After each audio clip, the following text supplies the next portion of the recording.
Bagaimana cara untuk menepis rasa bangga diri yang terbesit di hati?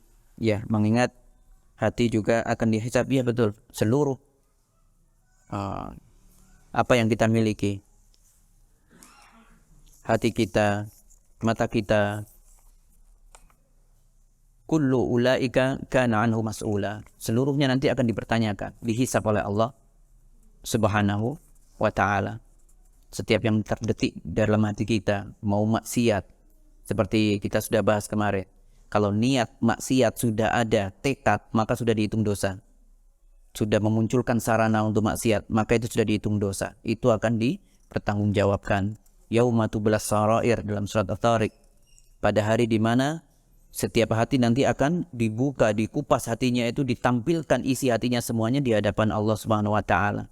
Dan kita tidak bisa mengelak lagi terkait dengan pertanggungjawaban hati kita ini. Dan seluruh kemaksiatan, mata, tangan, itu yang menggerakkan semuanya adalah hati. Maka kita perlu menjaga hati kita semuanya. Bagaimana untuk menepis bangga diri yang terbesit di dalam hati? Maka tentunya tidak kita selalu perbanyak doa tadi itu. Yang pertama adalah jujur, kita memohon kepada Allah dengan penuh pengharapan bahwasanya hanya Allah lah yang bisa membolak-bolakan hatinya seseorang hamba. Banyak kita doakan tadi itu, ya muqallibal qulub tsabbit qalbi ala dinik, wa ya musarrifal qulub sarrif qalbi ala ta'atik. Ya, kemudian Allahumma habib ilainal iman wa zayyinhu fi qulubina, dan hiaskanlah iman itu ke dalam hati kami. Nah, itu adalah di antara yang bisa kita lakukan. Kemudian hal ini tentu bisa didukung kembali dengan apa? Dengan melihat bagaimana perjuangan para nabi kita terdahulu. Oleh karenanya kita membutuhkan, ya ikhwah. Tidak mungkin kita belajar Islam itu kemudian tidak mengenal perjalanan para nabi. Perjalanan Nabi Muhammad, perjalanan para sahabat, tidak mungkin. Kita lihat tadi bagaimana seseorang untuk menjaga ujub tadi dari ceritanya Nabi Ibrahim. Susah membangunnya. Tetapi kemudian kurang apa tuh sebenarnya Nabi Ibrahim itu? Perintah langsung dari Allah untuk mendirikan rumah Allah. Iya. Dan dia adalah kekasihnya Allah. Tetapi tidak sampai melakukan ujub di situ. Maka kita harus tahu diri. Itu Nabi, kekasih Allah. Kita ini siapa?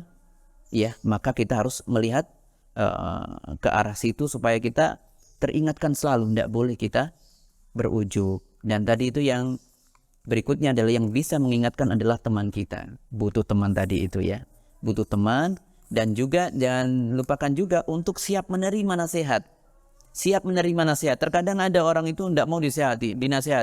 Dinasihati dikatakan memarahi atau menyalahkan. Nah, itu kadang salah persepsi di situ. Kalau ada orang menyampaikan ya akhi, ya ukhti, sepertinya hal yang kau ucapkan tadi itu tidak baik misalnya, bisa dilakukan dengan cara yang lebih baik. Ya, jangan sampai mengatakan ucapan-ucapan yang dapat membesarkan diri, misalnya seperti itu.